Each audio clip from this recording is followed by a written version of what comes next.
If you're running a business, then you've likely noticed that selling today is harder than ever. Advertising is a lot more expensive and you're not getting the return that you hope to get from the money that you're putting into advertising. It feels like every market has become saturated.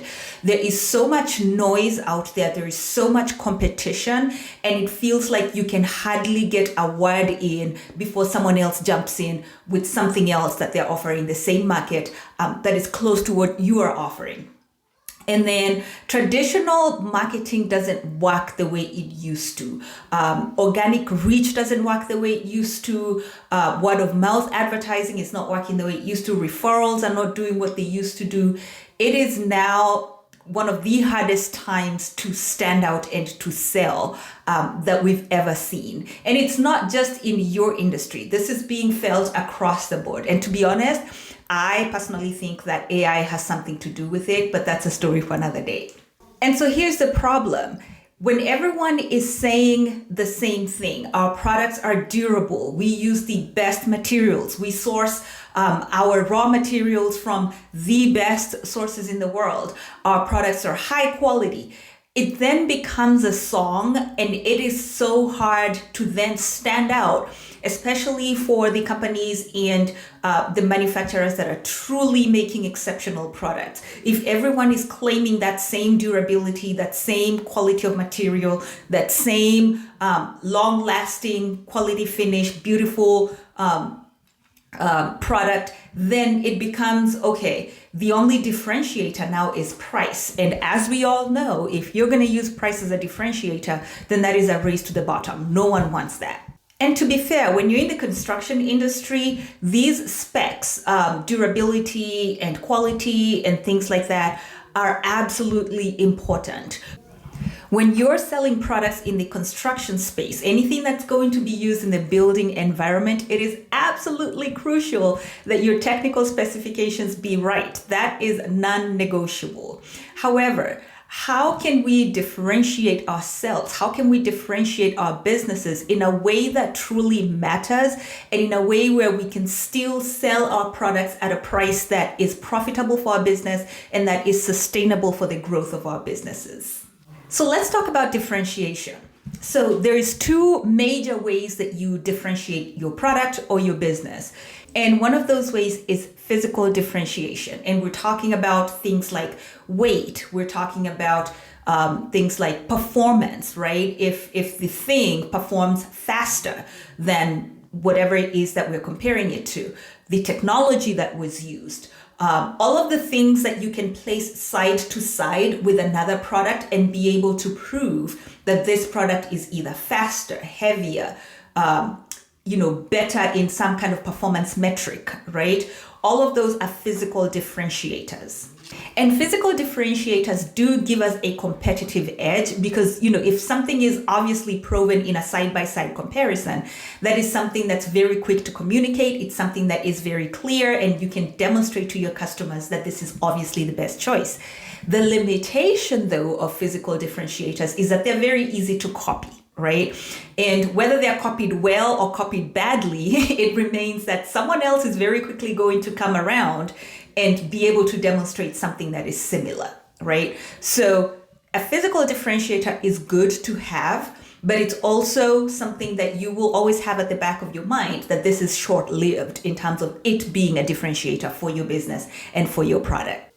The second type of differentiator is the perception differentiator, or we can call it the psychological differentiator. And this is where the magic happens. This is the one that is much harder to replicate. It is where you take advantage of the way that your product makes your customers feel. This goes far beyond the tangible, functional properties of your product, and it goes into how does it make your customers feel? What is the perception that your customers have about your product that is beyond the thing that is very easily seen and measured and touched and felt? And so the ones that we very commonly see are differentiators that are more about luxury, right? So if it's a brand that has been built over centuries and has this very strong presence of being a luxury brand, then that makes customers feel special, it makes them feel rich, and it makes them feel like they belong to a certain society, right? But there are other differentiators, especially when we start talking about construction and the built environment and building materials. There are other differentiators that we can use to help your business stand out.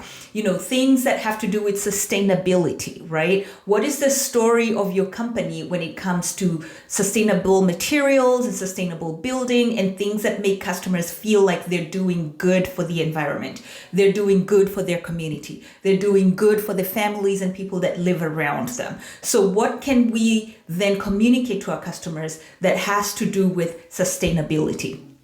When we're talking about psychological differentiators, we can start talking about family-owned businesses or family-built businesses, right? There are people who are very, especially when it comes to construction, are very cognizant of things that have been passed down by families. So this is a building style or a building material or a building property that was used in ancient wherever, right? And that has been passed down for generations and is precious and has that sentimental value. And there's people who want to be associated with that. And that is something that cannot be very easily replicated.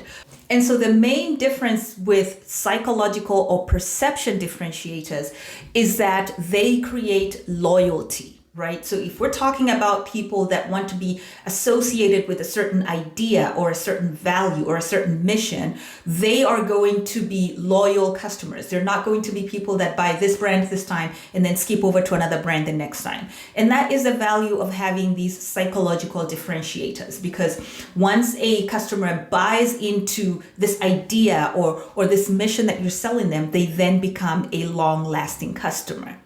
And now the real power when it comes to marketing is combining both, combining the physical differentiators with the psychological differentiators or the perception differentiators to create a winning combination that helps your business stand out, so that whenever you're out there marketing, whenever you're writing your messages, your advertising and things like that, you then kind of stand out from the chorus of everyone that is claiming the same technical specifications. You are now forging your own path of things that make your brand and your business memorable outside of the things that everyone else is claiming. So now let's just go a little bit deeper into these psychological or perception differentiators and start talking about very specific examples of how you can incorporate these in your marketing. So the number one is the way that you write the messaging or that you communicate around the product that you are selling to your customers. You want to highlight the psychological value over the features. So for example, if we're talking about a concrete or a cement product or some kind of product that is going to be durable, right? It is a strong product. It bonds to the materials and it lasts for a long time. Rather than, for example, put the messaging around this is, builder's grade cement, or this is 32 gauge concrete, right? Rather than put the emphasis on what the technical specifications are that make that product durable, you want to go further and highlight what the psychological benefit of that is. So you could say something like, the building that you put up using this cement is going to outlast your generation into the third and fourth generations. Something like that. Or, if you're putting up a shed with our concrete, you are going to be able to pass that down to your kids and their kids and their kids, and they're going to be talking about it long after you're gone. Those are things that people attach themselves to, that kind of psychological understanding of this is not just cement that I'm buying. I'm buying something that I want to last long enough, long after I'm gone, and long enough for my family to be able to use it and have no problems with it. So that psychological benefit is what you want to highlight. You're still going to tell people about the gauge, about the numbers, about the strength and all of that. You're still going to communicate that, but it's not going to be the highlight of your messaging for that product. Another method that you can use to stand out in your messaging is to reframe the problem.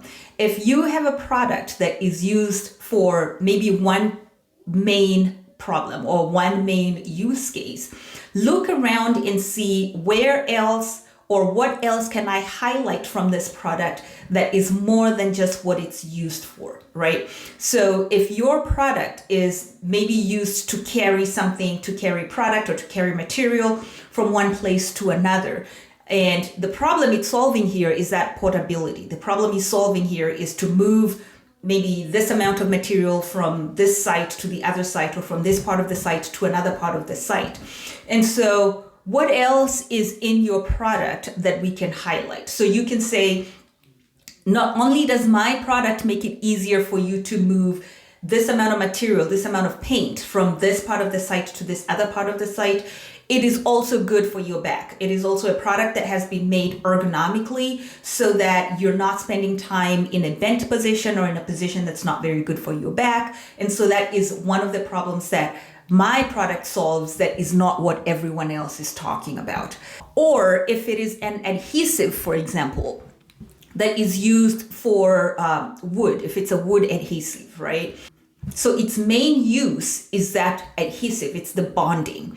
So is it a more earth-friendly product? Is it a product that is easier on your hands? That means it's not going to irritate your skin when it gets in contact with your skin, right? So not only are you advertising a product that's an adhesive, but then you're reframing your problem to say there's plenty of adhesives in the market and they're all strong and they're all durable and all of the things that everyone is claiming, but ours is also good for your skin. It's not going to irritate your skin. Or ours is also good for the environment. If it gets washed into the water, it's not toxic.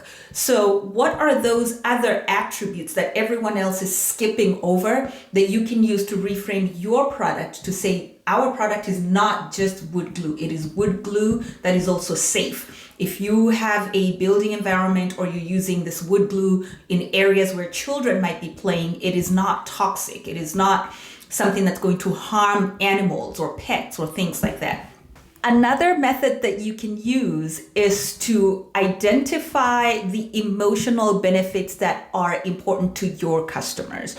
So when we're talking about construction and building in the building materials industry, our customers, people who are contractors, builders, renovators, all of those people really value that sweat equity. They really value the fact that they build things that last longer than they do. They really value the fact that they can tell their kids and their grandkids to look around and look at all the buildings that I helped build.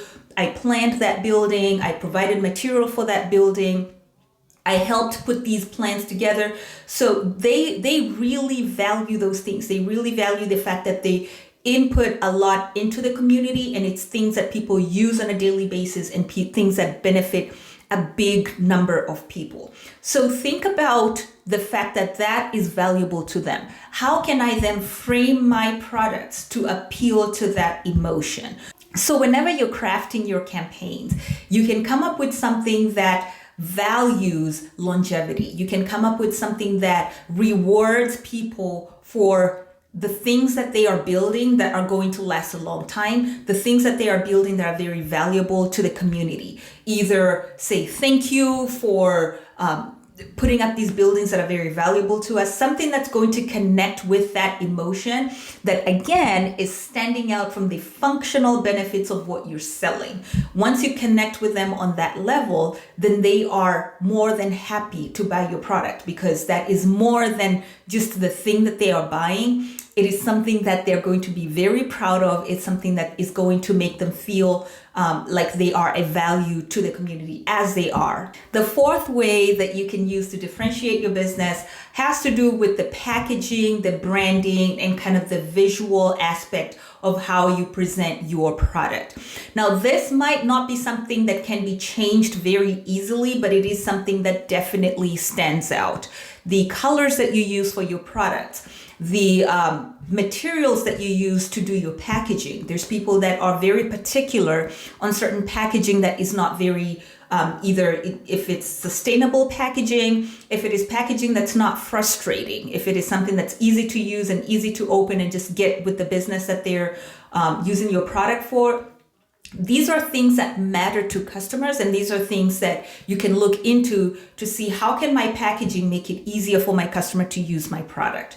And so in this case, we're not just selling a good quality product, we're also selling a good quality, convenient product that's packaged well and packaging that is actually forethought for this specific customer.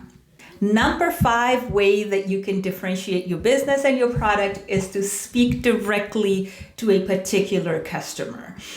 The mistake that a lot of business owners make is that they are trying to talk to everybody at the same time and saying the same thing to everybody at the same time.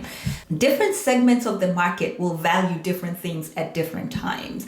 What I've noticed is that older generation builders do not value the same materials as younger generation builders. If, for example, you come up with a product that you feel that will resonate with older generation builders, call them out in your marketing. This is for builders that have been in the industry for 30 plus years.